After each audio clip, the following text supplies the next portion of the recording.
no show do Heleno Rodai, Rádio Serviço. Hoje ele conseguiu chegar, né? A última vez ele não conseguiu chegar devido às interdições. Hoje tem algumas interdições que está tendo uma maratona, mas graças a Deus o Dr. Silvio está aqui ao vivo ao meu lado. Ele gosta, né, desse nosso contato aqui de todos os domingos. Já chegou mais cedo, a gente já botou a conversa em dia, já falamos de futebol. É uma maravilha esse nosso encontro aqui todos os domingos, e a família Tupi percebe isso, porque está vendo as imagens ali, a gente aqui se abraçando, né, conversando. Então, Dr. Silvio Provenzano, médico endocrinologista, chefe do Serviço de Clínica Médica do Hospital Federal dos Servidores do Estado, CRM 52374900, vem aí com um assunto muito interessante, viu? No início do ano, né, nessa época de verão, é comum muita chuva, que favorece o surgimento de doenças. Uma, especificamente, é a doença diarreica aguda, conhecida como DDA, ou gastroenterite. A virose da mosca ganhou esse nome devido ao crescente aparecimento de moscas nesse período chuvoso do ano. Por isso, o Dr. Silvio vai esclarecer dúvidas da família Tupi sobre este assunto. Bom dia, bom domingo, bom recebê-lo ao vivo mais uma vez, meu amigão. Mas eu descobri, bom dia, família Tupi, aquele beijo. Eu descobri o Abra-te Sésamo. Vinham as interdições, eu falava assim, mas eu sou amigo do Heleno Rodai, marido da flamenguista Regina. Da Regina, aí eles deixavam passar. Que moral. Aí eu ia passando com calma, consegui chegar, para minha alegria, mas domingo passado era impossível. Agradecer o carinho do Luciene Rezier, vinha ouvindo no rádio, para você um beijo também. Se você me permite, quero fazer uma retificação, porque a semana inteira o nosso querido ouvinte, seguidor, que está nos vendo lá de Austin, no Texas, o Marco Silva, porque eu falei que ele mora em Houston. Ele disse, não, eu moro em Austin. Tá feita a retificação. Ele mandou uma foto para você. Texas aqui também. Houston em Texas também, né? Houston é no Texas. Também. E ainda também falei do JFK, ele me corrigiu mais uma vez. Foi em Dallas. Eu falei, paguei mico hoje para Burbank. Também ele me manda uma foto com aquela camisa daquele time que a gente não pronuncia aqui. Agora mandou uma outra foto com a máscara daquele time também. Ele é muito gozador. Mas é um grande brasileiro que fez sucesso lá, uma família maravilhosa. E se você me permite, vinha para cá pensando, hoje é dia 5 de março, cara. Você sabe que, se vivo fosse, estaria completando 118 anos. Seu Abílio das Neves foi o homem que me ninou quando eu nasci. Sabe como é que ele me ninava? Casaca, casaca, casaca, casaca, casaca, a turma é boa, é mesmo da Fusarca, Vasco. Bom pra hoje, hoje. Esse menino falou com 10 meses, era aniversário dele hoje, 5 de março. Nasceu em 5 de março de 1905. O Vascão vai vencer hoje. Mamãe era filha única, então nasceu o neto varão, ele que tinha na sala da casa dele a bandeira do Vasco e um retrato enorme do Expresso da Vitória. A primeira palavra que eu falei não foi nem mamãe nem papá, foi vácuo. Pois é, e a maior decepção dele foi que eu aprendi a ler com 5 anos e li que o Castilho tinha cortado o dedo. Aí virei tricolor quando o Castilho me deu uma camisa do Fluminense e me carregou no colo nas Laranjeiras e cantou parabéns para mim no dia do meu aniversário de 6 anos. Então, eu era mirradinho. Então nada melhor do que uma vitória vascaína para homenageá-lo hoje. Pro Fluminense, acredite, a vitória do Vasco não é tão boa assim não. Depois eu te explico na matemática. A gente tem que estar de olho no campeonato, não na Taça Guanabara, que é um simples torneio. Sim, é verdade. Se o Flamengo ganhar hoje, o Fluminense já está nas finais. Com o segundo lugar praticamente garantido. Isso. Se o Vasco ganhar, talvez nem nas finais a gente fique se perdemos pro Flamengo, sabia? Então, resultado pro Fluminense. Não, mas hoje... aí não tem medo do Flamengo. Eu quero que o Vasco ganhe. Eu acho que a gente não pode temer ninguém, tem que jogar em igualdade. Eu futebol vou pra casa, esse papo tá muito chato. Futebol é uma caixinha de surpresas, como já dizia o Neném Prancha, né? Mas o Fluminense ontem jogou muito bem. Eu, sendo Flamengo, ficaria preocupado, tentaria, obviamente, ganhar do Vasco hoje. Para o Fluminense, a vitória do Flamengo ou o empate, que seria o melhor resultado, é o resultado que interessa. A vitória do Vasco deixa a gente dependendo do último jogo. Empate é bom. Tá bom, empate. Então vamos começar. O que é essa virose da mosca? Eu falei dos macacos, das moscas. Você sabe que quando a Lelê me deu o tema semana passada, eu não sabia se eu estrangulava ou esganava. Os dois. Não, para você ter ideia, eu recebi os novos residentes, médicos recém-formados, né? Portanto, estão na ponta dos cascos. esta semana. E hoje de manhã, como sempre faço de hábito, cedinho, estava nos servidores, e eu falei, olha, o assunto hoje da rádio vai ser virose das moscas. Você tinha que ver a cara que eles fizeram. Um olhava para o outro, que olhava para o outro, tipo assim, pô, professor, o que é isso? Pois é, ninguém sabe. Na verdade, virose das moscas é a gastroenterite aguda. E as moscas, e eu espero que a família Tupi, ao final do nosso programa, entenda o que é necessário para fazer para prevenir e diminuir o risco. É porque nessa época do ano, temperaturas quentes. Você imagina, a gente tem vivido à sombra 40 graus, né? No sol passa de 50 a sensação térmica. Para a mosca, esse inseto voador, ela gosta de calor. Calor e, veja bem, com umidade. No final do dia parece, lá no norte chove, então acumula água. Para a mosca é ótimo, porque ela deposita os ovos e se reproduz. Então tem mosca em tudo quanto que é parte. E elas são abusadas, já reparou? Elas não escolhem lugar para pousar. Elas vão passeando e pousando aqui e acolá. E elas carregam nas patinhas e na própria boca dela uma série de vírus, de parasitas, de bactérias, até de fungos. E vão transportando esses micro-organismos de um lado para o outro. E aí é que mora o perigo, porque inadvertidamente você pode se infectar com um desses micro-organismos que foi levado até ali pelas moscas. Entendi. Agora, quais são as causas e sintomas? Então, ela pode ser confundida com outras doenças? Sim, sempre. Todas as doenças a gente tem um rol, né, uma lista de diagnósticos diferenciais, né? Para começar, por exemplo, que na virose das moscas, febre é comum. Quantas doenças não cursam com febre? Sim. Então, diagnóstico diferencial, qualquer doença que provoque febre, qualquer virose, qualquer doença bacteriana, até micose, a gente falou semana passada de histoplasmose, que é uma micose, dá febre.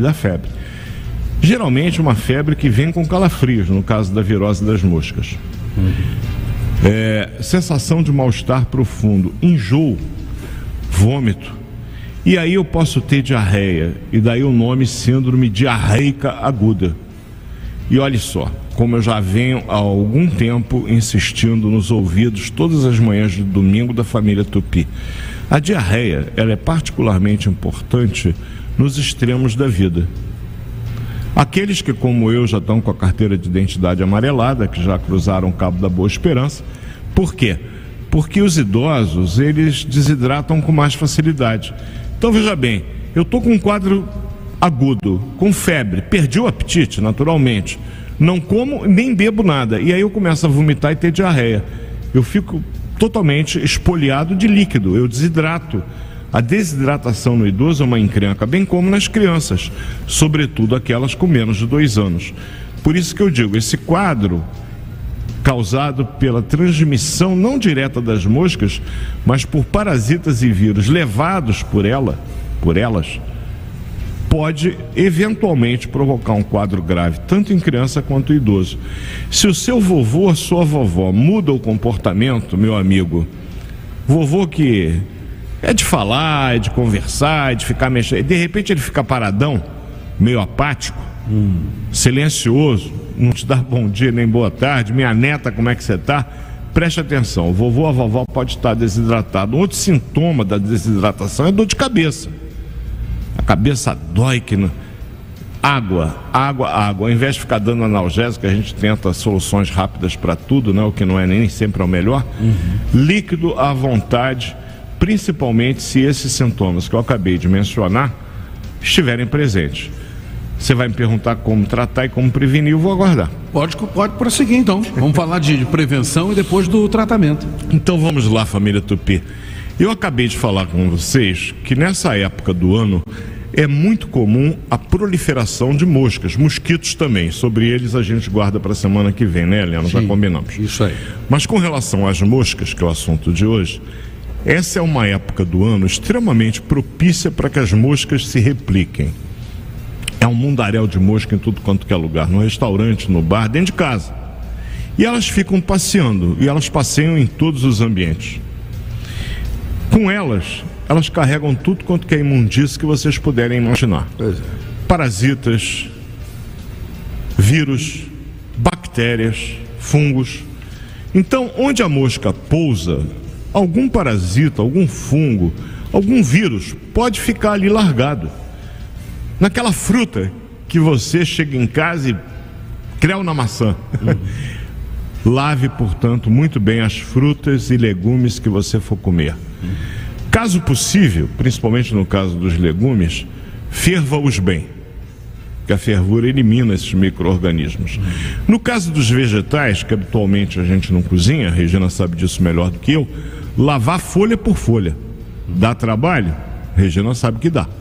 A senhora da família Tupi, ou o senhor, porque hoje em dia o homem também divide as tarefas domésticas, o que aliás é muito correto, também faço isso, mamãe me ensinou a fazer isso, saudosa memória. Lavar folha por folha. A do repolho, olha, o repolho tem tanta reentrância, é delicioso, mas o vegetalzinho é safado. A vantagem, diferente da Itália, que muitas vezes se faz o repolho cru, a gente faz muito ele cozido aqui. O cozimento, obviamente, que faz o papel da lavagem. A couve, alface a gente nunca cozinha, na verdade, só o chinês que gosta de cozinhar alface. A gente normalmente come alface crua, folha por folha tem que ser lavada, com água corrente, nada de ficar colocando antisséptico, pelo amor de Deus, a gente vai comer aquilo, in natura, mas lave bem, com água corrente, cuidadosamente, deposite no lugar, cubra com um pano se não for fazer a salada naquele momento. Fez a salada, não custa nada, guarde na geladeira, raramente tem mosca na geladeira. Então é importante manter frutas, legumes e verduras cobertos com um pano limpo, claro, com um pano de prato, para evitar que elas fiquem passeando por ali. Tão importante quanto os alimentos que podem se contaminar é a higiene dos fômites. Você sabe o que é fômite? Não. Isso é um termo médico. É o prato, é a colher, é a faca e o garfo. A gente chama isso na medicina de fômites. Os fômites, esses utensílios domésticos, né, eles precisam ser muito bem higienizados também. Nesse caso, lavar com água, detergente, se for o caso, para tirar a gordura. Lavar bem e enxugar. E, evidentemente, levá-los para a mesa no momento que você for comer. Porque eles ficarem, por exemplo, a manhã inteira enfeitando aquela mesa bonita que a senhora preparou para o almoço, imagina a quantidade de mosquinha que não passeou naquela colher e naquele garfo. E no copo, né, também, as taças. E no copo, e a pessoa vai e bebe daquele copo e se contamina com um vírus ou com uma bactéria que a mosquinha safadinha pousou ali com a patinha, colocou os ovos. Então, a prevenção é feita com a higiene. E o tratamento, meu amigo Heleno, normalmente principalmente os extremos da vida, idosos e crianças. Hidratação, e às vezes é necessária a hidratação venosa. Nem sempre a pessoa consegue fazer hidratação oral. Mas por que, doutor Silvio? Está vomitando, está enjoado, aí tem que levar numa UPA, botar no soro até melhorar o estado geral, seja do idoso, seja da criancinha.